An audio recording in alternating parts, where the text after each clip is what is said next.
Hello, hello, hello, everybody. Welcome to this week's episode of Carlie's Couch. We're excited because today we have an awesome topic that everybody's always asking questions about, and we have awesome guests with us. I'm going to let Carlie introduce our guests. Man, y'all know how we always talk about Mr. Williams, our most loyal Carlie's Couch listener who listens to every episode. We already had one of his amazing children on the couch with us, Kiara. She shared her story. If you have not, please check that episode out. But today we are blessed to have Mr. Sanford Williams and his wife, Mrs.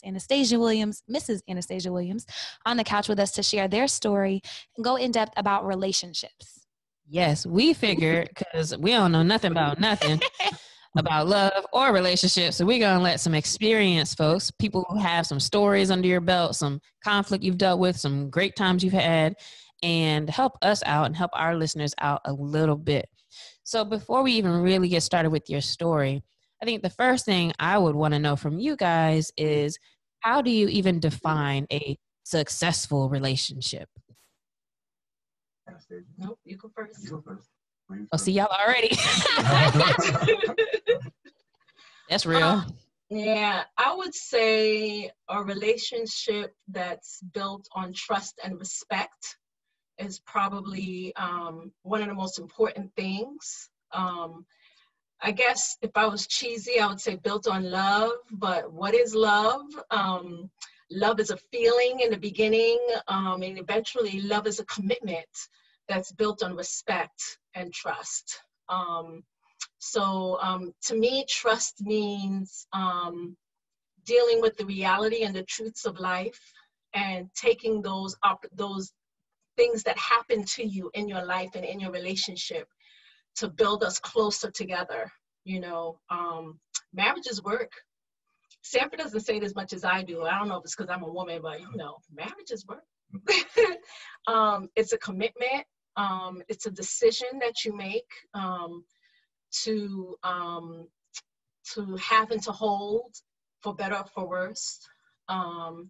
And it's been wonderful. It's been a wonderful journey. Certainly, I've been married for a very long time. I got married young. I was 18 when I got married. And a college student. Sanford was a graduate student. And I was very, very serious. Way more serious than I think a lot of young people are today. And I feel like we grew up faster also. Like most of us expected, you go off to college and then you go off and live your life, and there's no thought of going back home or, you know, being attached to your parents per se. And that can be good and bad. But a successful relationship is built on trust and respect. What would you say? One thing I think is interesting, we've been married for 32 years. And the Anastasia that I married 32 years ago is not the same Anastasia now. And you have to be able to learn to grow. I mean, we were both students. I was a grad student, engineering graduate like Carlie is back then. She was still an undergrad. Now she's a physician who runs her own stuff and knows more, I think, about herself than she did then, the same as I do. So I think that the only thing I would add is that you have to respect that the other person may not always be where they are now and grow together. If you don't communicate that change and that growth to each other, then you can, you know, be in a different place, because if someone's always expecting someone else to do something else and you're in a different place, it's not going to work. You know, that makes me think about something that I'd read at one point, and I want to know if you agree or how you feel about it, especially knowing that you guys got together very young. I read something that said it's important to know yourself first and to have a clear understanding about yourself, because if you don't know yourself, then what do you know you have to offer to this relationship? And to the point of you saying you can change and grow and things happen, is if you have to know where you're trying to go and know what you want out of life, so that later on you don't find yourself with a partner and it's like, oh, actually, this is what I care about. And now it's like, do I decide between stifling my dreams and, you know, this relationship, if they might not go together? How do you feel about that as far as where you are with yourself? I agree with that statement. I think that it's paramount for you to know yourself. Who you are, like you mentioned, can change over time though, right? But I would go as far as to say the core of who you are in your 20s is who you are. You know what I mean? It's kind of built into your DNA and your fabric. Not to say that people cannot change, but you definitely don't want to go into a relationship feeling like, you know, you could change the other person to make them more of the person you need, that you know you need for yourself. It doesn't work that way. I do think it's important for you to always be with someone who loves you more than they love themselves, because as long as there's a giving spirit on both sides, that leaves room for us to grow and to get to know ourselves, but to show compassion for the other and to be supportive as you grow. You really want to grow together. Just because a couple is married for 30-something years doesn't mean they're in a successful marriage, right? I never assume because someone say they've been married for a long time that they're going to be married for the rest of it. They could get divorced tomorrow. You don't know what's going on in their bedroom. You don't know what's going on in their homes. And so I guess I'm like my daughter Kiara in that I really think it's important to be real. You know, who cares what people think at the end of the day? It's about you and your partner and what you agree upon. Yeah. To be straight also, because when we got married, a lot of folks were like, well, you get married so young, right? But we just felt that it was right. And I think in part because the core of who you are doesn't change. When we met, I love the Los Angeles Lakers. I love the Yankees. I love UVA sports. You know, I love Georgetown basketball. But, you know, the things that I love then I still love now. But I've grown in different ways. But at core, the things that are most important to me, family, my kids, taking care of folks and being compassionate hasn't changed. So even though the way I express those things have changed, the core hasn't changed, I don't think. Absolutely. And so y'all have kind of talked a little bit about it, but tell us about your story and your relationship. Like we heard, like y'all met in college, you know, she was an undergrad, you were in grad school. So how did you get to this 32-year marriage? Can I tell the story? My version is the correct story, all right? All right. You know, it's my story. That's the right story. So I have always been a woman of faith. I gave my life to the Lord at a very young age. Not very young, but I was 14, not because of my parents. I was the first person in my household to what we call get saved. And my relationship with God was critical to everything in terms of who I was and what I wanted for my future. I wasn't looking for a husband. I wasn't looking for a boyfriend. In fact, you know, boys were always hitting on me. So, you know, I envied my friends who like could just live their lives for the Lord without, I'm from New York. So New York is that place where you walk down the street and if you pass a group of guys, they catcalling you and, you know, oh baby, you look so fine. But as soon as you ignore them, they're like, you walk like a horse anyway. You know what I'm saying? It's rough growing up and going through puberty and all that in public and feeling exposed in the city. Well, anyway, when I went off to college, I was in the gospel choir. I sing. I'm a singer. I haven't sung in quite some time, but I had won several competitions. And so I was invited to sing at a lot of student engagements on campus.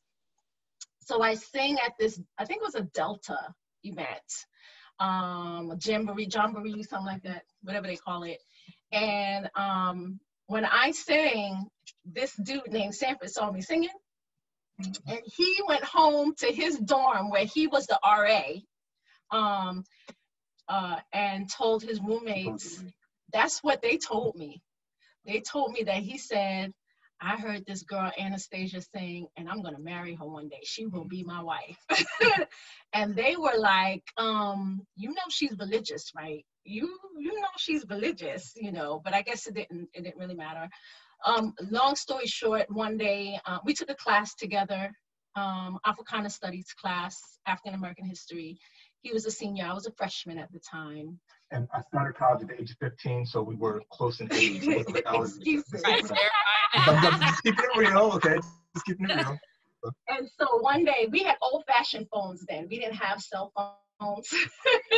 And so one day I got a call in my dorm room from him, and he introduced himself and said that he sat he was in the class with me and he noticed me and he wanted to know if I wanted to go out on a date. Of course, I come from a strict West Indian household as well. And I was like, this dude just wants to get into my freshman pants, you know? And I was like, no. I was going to a gospel concert anyway in Binghamton. We went to Cornell, Ithaca, New York. And when I got back, my girlfriends were like, we saw Sanford. He was with another girl. He was on a date with another girl. I'm like, well, no sweat off my back. It's not like we were dating. But Sanford did call me again, and we just started talking on the phone for a while first. And we were both on campus, but we talked on the phone.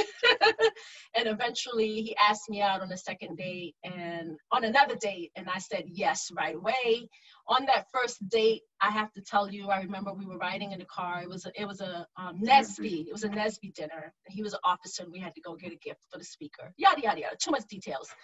And I remember riding in the car with him when we went to go buy the gifts for the speaker, coming back and hearing him talk about his family and the compassion he seemed to have in his voice and his thoughtfulness. He was always very respectful. And I remember thinking on that very first date, this dude could be my husband. Like, I could see myself married to him, you know? And it was on our second date. I think our second date, we went to the movies. And I had gone on a date with a guy. I didn't date that much, but I'm just saying. I had gone on a date with a guy before that who was in the gospel choir with me. And when we got to the theater, he paid for his ticket and went on inside and left me standing out there like, oh, okay, well, I guess it's Dutch. Good thing I had money. You know, we went inside and we were watching a movie, and he was doing that, like, you know how you're watching a movie next to a guy. Well, I'm old fashioned. And he did that thing. And I was like, this dude is tripping. And I bent forward like, I'm like, don't touch me, you know? So when Sanford asked me out to the movie several weeks later, I went prepared this time, expecting to pay for my ticket myself and all that. And we walked across campus to the movie theater. And then when we went up to the counter, I started to get my money. He's like, no, that's okay. Not only had he purchased the ticket already, not only was he ready to pay for the ticket, he had gone earlier in the day and bought the tickets. So he took the 2 tickets out of his pocket and gave it. I was like, whoa, impressive, you know. Long story short, at the end of the date, we were walking home. He was walking me to my room. It was a cold Ithaca day. It was in December. Yeah. February. It was in February. And he never tried anything in the movie theater. He was so respectful, barely looked at me, but very kind, thoughtful, opened the door. We're walking home. He never tried anything. And I think that got my attention more than anything, because I was used to guys always trying to get something, you know. And finally, I was like, well, how am I going to get him to like at least like hold my hands or something, you know? And so I was like, it's so cold. My hands are so cold. Do you know what he did? Gave you his glove. Gave me his daggone gloves. I was like, this dude is tripping. So I walked along there. He gave me his gloves. And long story short, I baked the cake, I think, for you that day or that next day. And we had our first quick pecky kiss. And it's been love since. This is the guy, you know. I couldn't imagine my life with anybody else, you know. So I can't talk about it. And then, so I'm going to ask Sanford next. Now, how do you go from this, oh, this is so beautiful and cute at the beginning, to now 30 years later, you still are together and still care about each other and have maintained your relationship? And I want to build on that question. Not only 32 years, but also 3 kids who have their own lives and are very accomplished. And both Sanford and Anastasia are very accomplished in what they do and do so much for their community. So how did you get from there to here? So, we had this really cute date, and we're here. Well, I think a lot of things. I think the biggest thing, and I guess we can talk about our background. So to back up, we both went to Cornell University. I got my engineering degree and an MBA from Cornell, and said you graduated with a degree in chemistry. Then we moved to Charlottesville, Virginia, which is why UVA is behind us, with Kiara, who you know very well, and our son Sanford. And we had kids, and she was in medical school, I was in law school. So we went through that journey, graduated, and then moved on to to do things in our career. But I think that through it all, the biggest thing was that I've always loved and respected Anastasia, and I think she's felt the same way for me. And as I mentioned, when things change, we always talked about it. So as things change, a lot of times when things change, you may discuss it with certain friends. And I should preface all this by saying also, I always tell people, yes, we're very happy, we're very fortunate and blessed, but just because we have gotten to a point where we're happy and have a good relationship, it doesn't work for everybody. Everybody has their own journey to walk through. So what I like and what works for us may not work for somebody else. So I'm always kind of reticent to say, well, do it my way. But for us, I think the fact that we respect each other, we love each other, and we communicate. You know, my daughter Kiara, you know, my daughter Nia, they communicate very well. We've always taught them to say what you mean, say what you feel, be honest, be authentic. And I think by doing that with each other, that's helped us. Because I don't think if we weren't honest with each other about our goals and dreams, like she went to go to med school, and I went to go to law school at the same time. How's that gonna work? You know, we just said we did it together, and we talked about it, and we made it work. I think, and I alluded to it earlier, I think that is important for you as a couple to understand what your role is as a wife in your relationship. You know, what your role is as a husband in your relationship. Everybody's relationship looks different. And it was a little hard for me at first because I don't come from a traditional family. I saw my mother go to school and grad school and run a business.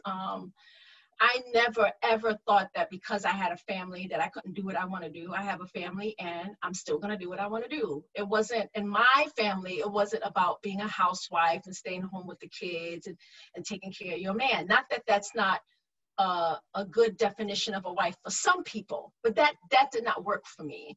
And being a Christian and, well, at the time, evangelical Christian didn't mean what it means now. I'm not that anymore. But women had more traditional roles. And so at church, I always felt like, you know, a little bit like an outsider as a woman, you know, like I don't cook. I don't do laundry. You know, my husband was Mr. Mom. You know, they call for their daddy in the middle of the night. And you know what? I didn't have a problem with that. That was our relationship, you know, and I just had to, I think it worked for us. It definitely worked for me as a working mother, a working woman. I think you guys are very fortunate in that now couples tend to have, well, they strive to have more even responsibility. I'm a pediatrician and I have tons of dads that bring their kids in. That wasn't a huge thing before. You know what I mean? Dads tend to be much more involved and more active parents than I think they were decades past, when it was assumed that the mother would take care of the kids and the husband would work and make the money. Not that I don't like him working and making the money, you know. but yeah, so you get to define your relationship, and don't worry about what other people think if it works for you. One thing that you guys mentioned that I think is so important to add a little bit to is communication and the importance of communication. That's something personally where I struggle, and I get yelled at all the time because I'm not communicating. I'm not being open enough. I'm gonna say that for another episode. But my question for you is, how do you create safe spaces for the other to feel okay communicating and to express yourselves and your needs and your wants? I think respect is the first part of it, but I think more importantly is you got to be honest. I think, and I tell her this a lot, because we got together so young, neither one of us came from money. We had nothing. We didn't have a whole lot of relationships behind us. So I thought that the best way to have a successful relationship was to talk about everything. So we talk about everything, whether it's sex, money, expectations, and if there's a question, we talk about it. A lot of times I think folks don't do that, and that can be young folks or old folks, doesn't matter what age you are. And Alexa mentioned problem communication. That's something a lot of folks have, so I don't think there's anything that's unusual. I think that for relationships, though, if you want it to be the best that it can be and reach its potential, you have to decide first if you have a person you can trust with your heart and with your feelings. And then once you do that, then you have to be totally honest and open. And that can be hard to be that vulnerable with folks because you don't know what somebody's gonna do. They could stomp on your heart, or they could, listen and reciprocate. That's a hard thing to make, which is why love or relationships can be tough. But I think you have to be open and honest with your communication. And that's the way to move forward and be successful. And I still think that we're learning to communicate better. There are still times when what I've learned over the years that while I may have something that I feel like I need you to understand about me, or I need you to know, it may not be the right time. You know, it's timing, tone, and respect, you know, because there's no sense of me vocalizing what I feel if they're not going to fall on ears that are receptive to hear me. Do you know what I mean? I definitely think we're growing still always in trying to communicate. I mean, you learn things about each other, right? Like if Sanford says, sometimes if he says, it's almost like decoding or something. I don't know. You know, if he says, like he's nervous. If he says, Anna, I'm thinking, what do you think about us having such and such for dinner? Sometimes that means if you ain't got a plan, then I think that's what we're going to have for dinner. I just want you to know. You know what I mean? Or maybe he really does want to know what I want to have for dinner. You understand what I'm saying? It gets complicated. You know? And so 9 times out of 10, if there is a disagreement or an argument, we don't argue that much because it's a waste of time to argue with a lawyer. I ain't got time for that, you know? I mean, for him, I'll just say, okay, all right, whatever you say, that drives him nuts because he wants me to believe and agree and confirm that what he says is the correct answer because it's the law. You know, like we are, right? I ain't got time for that. You know, I don't have the energy for it, so we don't argue very much. But I forget what I was trying to say. I think what I was trying to say is that the effective way to communicate depends on the situation and the timing, you know, if you, well, I won't go too deep in that. And I also think I would add that do what's best for you, because I know some folks say never go to bed angry. That's not right, because if the Lakers lose a big game and we don't have no, but we lost something, whatever, I'm not going to be happy going to bed. So don't tell me I don't want to hear about it. Talk to me in the morning. So there's nothing. People will give you axioms like you have to do something a certain way. There's certain things like respect, I think, and trust that are true, but there are other things that, it depends on what works for you. So let's say if you communicate best by writing a story or writing a song or writing a poem, you do it that way, but just let the person you're with understand and hopefully respect how you express yourself. Thank you. Yeah, that's great advice. And I like that y'all are debunking a lot of these things that people make blanket statements about, like how you can have a successful relationship. Something that I think about often as someone who wants to have it all is y'all seemingly have it all. Like you have, successful careers, your own practices, your faith, amazing children who are successful in their own rights. Now you have, beautiful family, all this, how do you respond to the question? Because I'm sure you get it a lot, and if not, I'll be completely surprised. But how do you respond to the question when people are like, man, how do you have it all? How are you able to balance everything? Like, how do you do everything? I can't. And I'm not even going to pretend to do everything. Sanford does a lot more than I do, I think. And there may be some times where I carry some more. Sometimes I do think that. Yeah. But you can't be all things to all people all the time. So I realized pretty quickly that I can't put my kids on a shelf and expect them to sit there and remain where they are in their lives while I go on about my life and then come back and expect to pick up from there. And so I really try in all that I do to, it's going to sound crazy, but I incorporate my kids. If I'm going through something, the whole family's going through it, even when I was in medical school or resident, I would sit around the table with the kids. They were young, but I would break down cases to a level that they could understand. And we would talk about cases like, what would you do if a kid stepped on something and there was something growing in his foot and da-da-da-da? What could it be? What's the differential? Like, ew, da-da-da-da, it's a worm, I think we do life together. We do life together. And I think we're all really good at encouraging each other.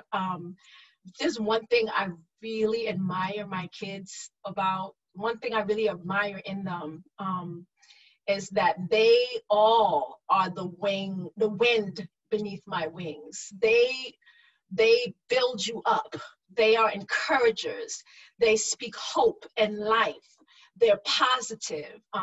They're forward thinking. And when they go through hard times, we all lift each other up. And I think that's truly amazing. Like, I'll look at Sanford and be like, wow, how did that happen? How did we end up with these kids that when I'm around them, they make me feel like a better person? That's crazy, you know? And I think it's being open and letting them see your flaws and seeing flaws in yourself and in your relationship and how you work through those things. You know what I'm saying? Yeah, I admire my kids a lot. They're really amazing. I'm gonna stop bragging on them, but I do, you know. And I think for me, one thing I try to set the tone for from the time Kiara was born is that my family comes first. So I've never been on like an all boys trip, and I don't want to. Even when I have free time, like a couple weeks ago, I was out in LA. I want to spend time with Kiara, with Sanford, and with Nia, with my wife, and you know, with Carlie when I see her too. You know, she's part of the family, and Alexia maybe one day too. But that's always been my priority. And to some folks, they might say, well, you know, you missed out on doing certain things you like, but what gives me life is seeing them grow and do well. So I think for me, having my family first and everything, I coached basketball from 1999 to like 2010, all the kids in different levels. I coached them in soccer. Kiara wanted to go to a dance camp at the Poconos. I'm not into dance, but okay, we're doing that. You know, Sanford went to AAU basketball, we did that. You know, Nia went to do gymnastics, we did that. You know, they did Jack and Jill, and I did that too, you know. But reminds me of my parents. And when I was in elementary school, I used to walk by like the volunteer center, and I'm like, dang, why she be in there cutting up construction paper and doing everything? They knew all my teachers and everything. Which now I'm like, oh, that was great because we had real like, relationships with everything, you know. And you got to know what's going on with your kids. You got to know what's going on with your kids. And I think too that kind of stuff you mentioned about your parents being there, by us doing that, now we're still close. So last night, was it 3 o'clock in the morning, our time? I get woken up because I hear Kiara's voice on the FaceTime with my wife, and then Nia joins in, and they're just talking. Of course, they wake me up, and what were they talking about anyway? I don't remember, but it was good stuff. Yeah. Tea, girl. It was spilling tea.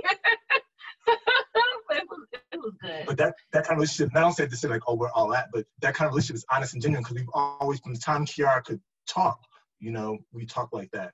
And then Sanford came along and Nia. So having it all, I don't know if we have it all, but I'm very content and happy because I know that I've given all my all to my wife and my family and those close to us, and I'll always do that.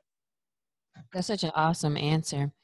My next question for you both is, how do you maintain your individuality and your own space in your relationship?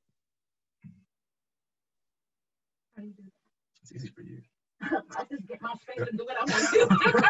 I do what I want to do. And I don't feel bad about it. I like to read. Sanford reads a lot more than I do. He loves to read. And I love movies. I love sci-fi. I love action. Not too much violence, but some violence. I love revenge. Love revenge. And I feel like that sounds crazy. That was the other thing. My kids like TV. We like to watch movies, and you're not supposed to encourage your kids to watch TV. They actually did not watch a lot of TV growing up because they didn't have time to do that. But we love movies. I need an escape sometimes from day-to-day life and the reality of some of the challenges, some of the things I see on my job. I love sci-fi. It helps me relax.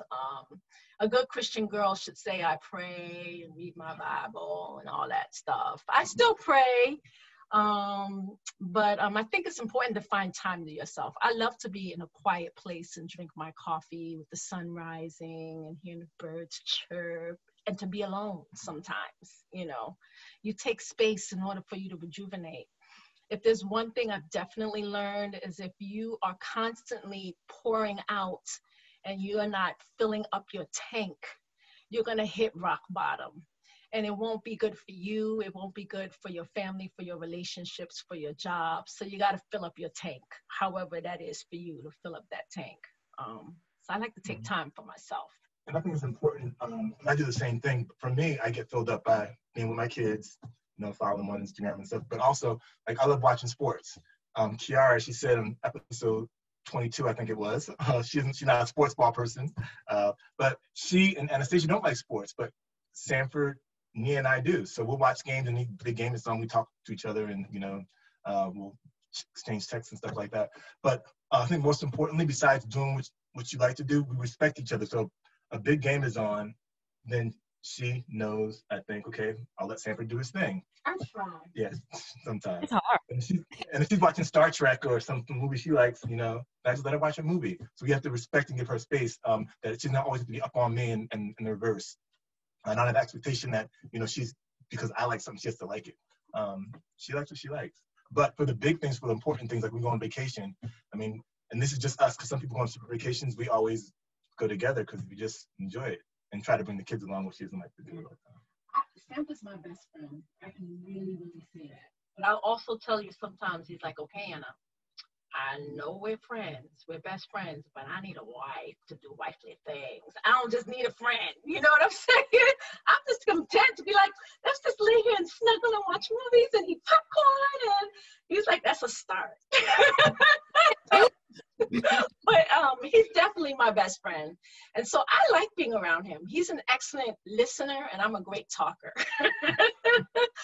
And I know he loves me no matter what I say, no matter what I do. So it's pretty cool. I like hanging out with him, you know. So it seems strange, but I like going on vacation with my husband. When my girlfriends want to go on a girlfriend trip, I'm like, well, can I at least bring Sanford and he could stay in his room with me? He doesn't have to hang out with us at the table and at the pool, but he can at least be there, you know.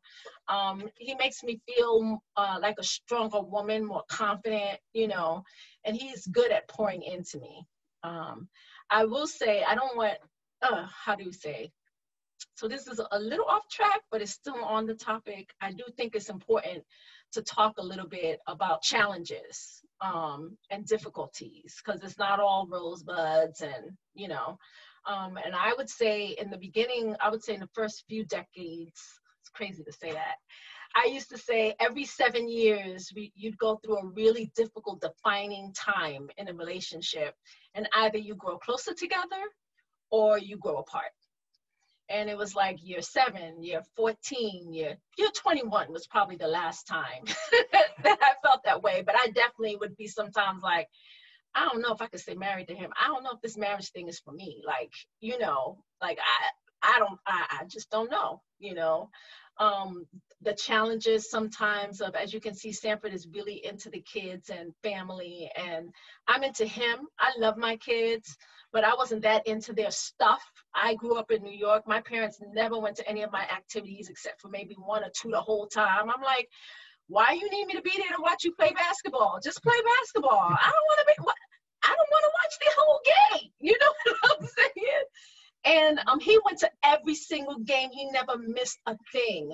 And sometimes it was just like a little much, you know, like, come on, Anna, you're going to this, or there's a lacrosse game, or they're in Charlottesville in college and they're having a concert, and Sanford Jonathan, my son, wants us to come to the Hullabaloo concert. Are you going to the concert? And I'm like, why am I driving all the way to college to watch my kids sing in a concert? He's done. He's grown. He's gone. I got stuff to do here. You know what I'm saying? And so I feel like at times those were some tense moments. I would also say money stuff can be very stressful on a relationship. When you have plenty of it, it's like, whoa, easy, buy me diamonds, buy me, you know. But when you're going through times where you're struggling and sacrifices have to be made, it's not so much the sacrifice, but the pressure that it puts on you.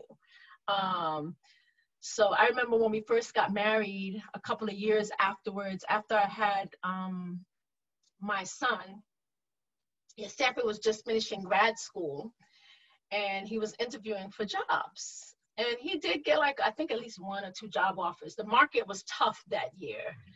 And it was out of state, someplace else. And I'm like, okay, you need to take that job, you know? And he's like, oh no, the family needs to be together. I need to be with you and the kids. I'm like, no, you can take the job and get a nanny. You take the kids too. You take the kids and the job and leave me here and let me finish school, you know? And he was just insistent, like, no, the family has to stay together as a family unit. And so he turned it down and he took a job teaching for a year while I finished up college. Then when we were done and it was time for him to go out and find a job, he couldn't find a job. It was really hard. For several years, he could not find a job. You know what kind of attitude I had. I was like, you should have taken that job where they offered you the job, talk about the family. You know what I'm saying? So that was tough, those first few years. But of course, once he found a job and had a really good job, and then he went to law school, he was a lawyer, all of that stuff is like water under the bridge. But that just goes to show you that, especially when it comes to finances and money and being able to make needs. We got married young, so we had a lot of love and a lot of time, but no money, you know. Whereas once I had my third child, I was a doctor, a pediatrician, he's a lawyer, you working at a law firm. We had much more money, but we had no time. You know, I didn't have as much time for the kids. And that was stressful, you know, and we knew we had to make some changes in our lives to accommodate our family. So I don't think for women there's any perfect time to have children, whether you're young or older. There's going to be challenges with every time, especially if you have a career. Some people choose to have a whole big career and then do kids. That's fine. There is no perfect timing. It's just what's best for you and what your timing is. And especially for women, most of my friends are women, female attorneys and female doctors, because that's just who we roll with generally. And talking to them, one thing that's become abundantly clear is that you should do what you want to do, what you think is best, and not listen to advice.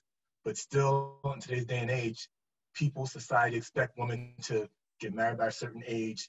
If they are married or in a relationship, to carry the burden of childcare, going to Valentine's Day parties, doing doctor's appointments, and even the pandemic, women have lost far more money than men have and have fallen behind economically because still the burden is on them. And society, I mean, we talk about how advanced we are and egalitarian we are, but we're not there yet. So that's why it's important for young women like you to just keep doing your thing and do what works best for you and not listen to the noise. To people you respect, take in what they say, but you have to do what's best for you and not listen to what other folks' perception is of what you should be doing now. And it is helpful that my husband's a feminist. So that's fantastic. Because we are all feminists. I think my son is too. That's good. Where, during you guys' journey, where have you reached to get advice as needed or help? Let's say if it's like, man, I don't know, I'm having a little hard time. Who would you guys reach out to, or how would you go about dealing with things like that? I think that was difficult for me because, you know, I couldn't go to people at church because they're like, well, that's because you shouldn't be working and you need to be home and take care of your kids. And I used to sing on the choir, for example, and it took up a lot of our time. It took up a lot of my time. And I was working as a physician. I had my own job and my own business. And I had, you know, 3 kids. And I remember confiding in a mother at our church.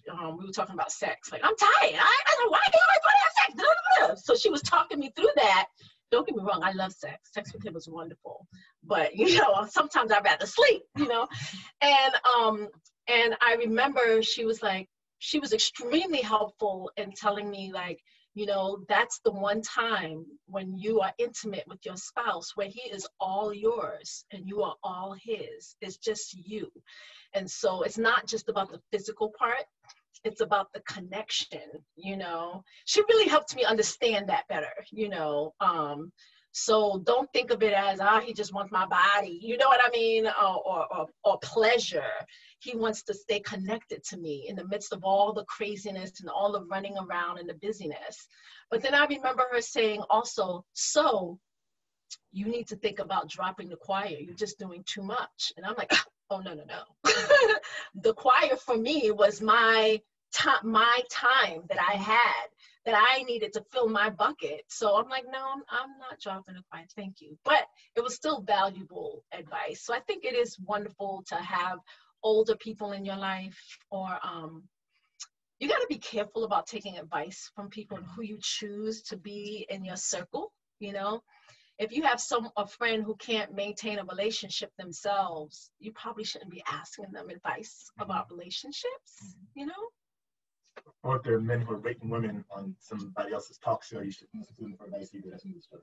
Yes, you should not. You know? It's interesting because I did ask this question a lot at work, because there aren't a lot of folks of color in my job, and people always ask about mentors. I really have had a hard time finding mentors in the work world, and in terms of my personal life, it's been similarly difficult, because it's just hard to find folks who you respect, who you can count on. So I'd say I have a couple of best friends we have from college who are friends of both of us, who I might talk to, but for serious things, I talk to her, you know, about things. And now I have 3 incredible adult children, so I talk to them as well. So if I need advice on something, it's Anastasia, Kiara, Sanford, and Nia. Those are the folks who I What's cool about having adult children is that they know their dad. They know our relationship. They love their dad. They love me. So I can tell them the real, maybe sometimes a little too real. I don't have to worry about them taking sides per se. That sounds weird, but they try to be non-partial, and they try to help me open my thinking and to see both sides, you know. And we try to do the same for them too. So yeah, I don't have a whole, my girlfriends are good. You know what's cool about Sanford too? His posse's cool. They are all like upright, you know, well, they're squares, you know what a square is? They're really nice, good people, always do the right thing. You know, they're not like a cheating crew. They don't drink, they don't smoke, they don't. I don't know. I drink now and I enjoy it. But they are a really cool posse of friends. And I think for Sanford, and probably for them too, they can't necessarily hang out. A lot of guys think that being a man is about how many girls you can get, or, you know, how you can be I don't want to say a sugar daddy, but having game. It's about having game, how you dress, and that's not how his posse is at all. They're really family oriented, and they're genuine people. I think your friends also. My friends are cool too. Right? And yeah. That's another cool thing, because we got together so young, like all my friends are her friends and vice versa. Yeah, which is nice. Yeah. I just want to say to our listeners that please watch the video, because I'm not going to lie to y'all. My favorite part about this whole thing is watching Sanford be like, because it's just mad cool. Like, yep, I got it. But he don't look too smiley, but he's looking very confident on the sides as you let Anastasia tell everything over here. And I'm just loving watching your expressions, because you're like, yep, I'm doing real good right now. No. Well, no, and my wife likes to talk, and she's a brilliant talker, so I just want to listen to her. She's, you know. I told you, I talk well, he listens well. You got to find somebody who complements your strengths. Yeah, and let's ask you one more question. I'm going to let Carlie ask you this last question, and then we'll kind of wrap it up. So you kind of got into it a little bit when you were talking about the story with the church mother and you know, sex and things like that in a relationship. So with everything that y'all have going on in the world, like, how do you keep the spark between y'all, that intimacy, not just physically, but how do you keep that spark over so many years? How do we keep the spark? Lots of reasons. One thing I think by, first of all, feeding each other. So what does that mean? There's certain things that I want and certain things that she wants. But if I'm just trying to get what I want and she's not in the same accord, then it's not going to work. So by communicating and talking about, you know, what she wants to do, like she likes to go places where it's warm and where there's a beach. I like going where it's warm, but I like to involve my kids. So we'll say, okay, we'll go to LA. We'll let Kiara come with us for 2 days, and then 2 days will be the 2 of us. So we compromise. But I think by constantly talking and asking her what she wants and what she needs, because again, like I said, the Anastasia 32 years ago was a different Anastasia than she is now.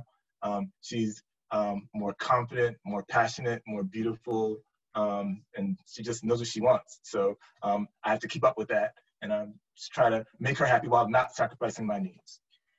You know, I think that's a really good question because I have to make, Sanford is a giver. I am a receiver. So it's not natural for me to think of, I think of others, like they'll tell you I'll do everything for everybody else, but in my own family, you know, I'm a receiver. And so I know that's one area where I know I have to be intentional about, you know. I like trying new things. I love traveling to different places. Even if we go for a walk, I don't want to walk the same route all the time. You know what I mean? And then you can get in those ruts where you've got I'm tired, but I really want to have sex. We can have sex the way we always have sex, that we know we're both very, very happy. And it's comfortable, but is that sparky? It can be, you know, sometimes that's all the spark you need, you know. But I know that I have to, my sisters would say it differently, but I know Sanford's committed to me, and I appreciate that commitment, and I want it to be well worth his time. I don't want him to ever feel like he's missing out on anything. Do you know what I mean? And sometimes I'm just like, you ain't gonna get that. I'm sorry, yeah, that ship is passed, you know. But I try to be open-minded, and really, I like doing new things and going new places and trying things if I'm not too tired. So I do think it's important, like you said, to stay open, keep things exciting, you know.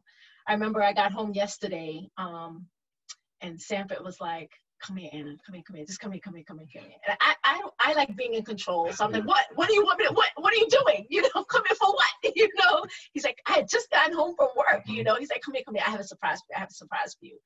So I go over and he's like, okay, take off your pants. I'm like, what? Wait a minute. Ready. Is this a surprise for you or a surprise for me? Why I gotta take off my pants? You know what I'm saying? So I'm like, you know, okay, I'll take off my pants. And he pulls out this gift. You know those yoga pants that they keep putting online that make your booty look real good, supposedly, but they're really comfortable. He's like, look what I got you. I saw it online. Try them on. And did you like them? They were cool. They felt really good. They hug you in the feelings, the tall one. And my booty looked good. I'm walking around and he's like, Anna, I like it. You know? So I guess those things are important. You know what I mean? You keep it kind of like just different, spontaneous, you know. I'm always happy to go on a spontaneous trip. And something we haven't mentioned at all, which is very important. I don't want to let this go by, is as a pediatrician, Anastasia deals with this a lot, and I'm on the school board. I'm the chairman of the school board here in Manassas City, and we have a lot of kids who are struggling right now with being home in the pandemic, and we see this in adults as well, increase in anxiety, depression, and mental health issues. So, and I know you all mentioned this as well, which is why I wanted to make sure I mentioned this. Self-care is so important, and again, I find most of my women friends, they're the ones who sacrifice the most, who do the most for everybody else and put themselves last, and self-care is so important. And there's a quote that I sent to my staff recently, which I think is very important, and it goes, you are not required to set yourself on fire to keep others warm, and that's a good admonition for folks to do. It's not being selfish to take care of yourself. Now, all you do is take care of yourself, that's being selfish. But so many folks, especially women, get the message that, oh, they have to just do this and do that and do this to have it all. Sometimes you got to just say, look, you know, we're having cereal for dinner, we're watching movies and whatever, and you have to let things go in certain spaces to take care of yourself. And I think it's important that folks keep that in mind, because you don't always hear that from folks. People say, oh, you got to sacrifice and you got to work hard. Yeah, you got to work hard and do what you need to do. But if you don't take care of yourself and you can't be there for yourself and you burn yourself up, then you'll be no good to anybody. Very, very important. We thank you so much, and we want to let you know that we appreciate you coming on our show, giving us some wise words, giving us these funny stories. Sanford, you spending too much time online if you've seen them leggings. Leggings. Look, he got to support. I actually have some, but he got to support all of his kids and all his kids' friends and all his family. You got your ears open these days and your eyes open and know what's going on out here. But again, we very much appreciate you all, and we know we're going to have lots of good feedback from speaking with you. And so for our shout out this week, we want to shout you guys out and just give you an opportunity if there's anything that you would like to direct people to, or, you know, mention or something that's important to you guys right now, give you an opportunity to do that. I want to give a shout out to you ladies. I think you're doing a phenomenal job with this podcast. I'm not as faithful of a listener as Sanford is, but you know that's how it goes in our house. But I have heard some of the shows. Thank you for your transparency. I think we need more real talk, and you guys are part of bringing that to the community. So my shout out is for people to listen to your show and to follow you. You stole my thing. But I mean, I love your authenticity, and I love the fact that you both have compassion to help folks, which is great. And please keep doing what you're doing because it's important. I also have to mention all our kids, Kiara Imani, who's starting a new gig on KPLA 1580 in LA. We're proud of her, not just because of that, because she's awesome. Our son Sanford in New York City, who just had a baby, Zoe, who my wife is in love with.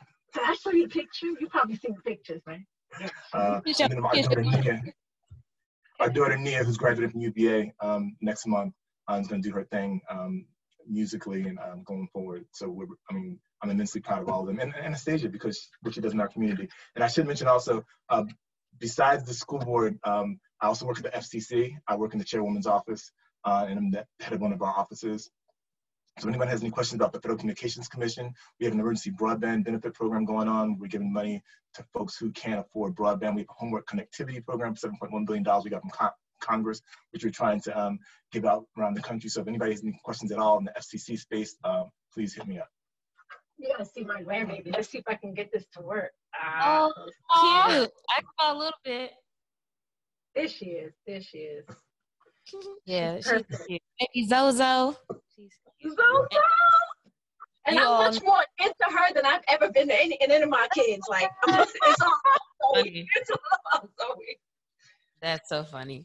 And then we usually end our shows with a question of the week that we all answer, that we want our guests to answer, and then our listeners through social media, they can answer as well. So this week, our question is, what is one thing you have learned about yourself from being in relationships? You go first. I think I've probably started growing older. I get the most pleasure out of making the folks that I love happy. So I love going to my kids' concerts. I love going to see Kiara. I love when I see Carlie doing her exercise videos, you know, they're working out hard, which you call it, because I mean, she's not my kid, but because she's like part of the family. So I get pleasure from seeing folks happy. So I know that's what gives me life, to help others be the best selves they can be and watching them be the best selves they can be. That's a good answer. Anastasia, what's one thing you've learned about yourself? That I love being with the man who truly loves me. I like being nurtured. I love that his love is almost sacrificial, and he loves me more than I think he loves himself. And it motivates me because I love him so much to be a better wife and to learn to show love. You know, how important it is to show love and to speak your partner's love language. That is beautiful. Man, brought a tear to my eye. Lexi, what is one thing you've learned about yourself from being in a relationship? I would say that I've always been a self-starter and bossy and, you know, doing my business and my work and all of those things first. And what I've learned in being in a relationship is that I actually don't always like feeling like I have to be in charge. So I kind of like sometimes when, you know, they're in charge and they say, oh, let's do this, or I don't have to make all the decisions. So I've come to appreciate that and realize like, oh, I kind of like actually kind of what Anastasia's saying, like, oh, I get to chill. Like, I don't always have to be in charge here. And I feel confident that I'm being led in a good direction and by not having to be in the driver's seat. Man, that's so interesting. We usually never have the same answers. I would say I'm learning to receive. That is something I'm learning in relationships because I'm a giver. I'm like Sanford. I want to make everybody around me happy and like pour out and see you and cook for you and do all these things. And I'm learning that it's okay to receive, and not in just romantic relationships, but also in friendships. And, you know, like Kiara loves on me and she wants to do life with me. And that's something that I had to learn how to receive, but I love it. And it's just, you know, such a beautiful thing whenever you're open to what people are trying to give you too. And you realize how much fun it is because you've been trying to do all this for everybody. And it's like, oh, shoot. I can enjoy this I can have fun too. Yeah, that's great. It's great. Thank you guys again so much. We appreciate you. Oh, the last thing, because we didn't get it from you yet, is if you're open to it, how can people reach out to you guys if they did want to maybe ask a question or say anything to you? Or about the FCC, like anything. What's a good way for them an email address or somewhere that you would send people? Yep. For me, my work email address is Sanford, SANFORD .Williams @FCC.gov. You can email me there, and I'll get back to folks. And I'm not on any social media pages or anything, but you can reach me by reaching him on LinkedIn. It's Sanford, because Sanford online. Sanford is online. Well, thank you so much for your wise words. Like we said, we appreciate this, and we will speak with you guys soon, hopefully. Yeah, thank y'all for this. Absolutely. Yeah, thank y'all. Bye.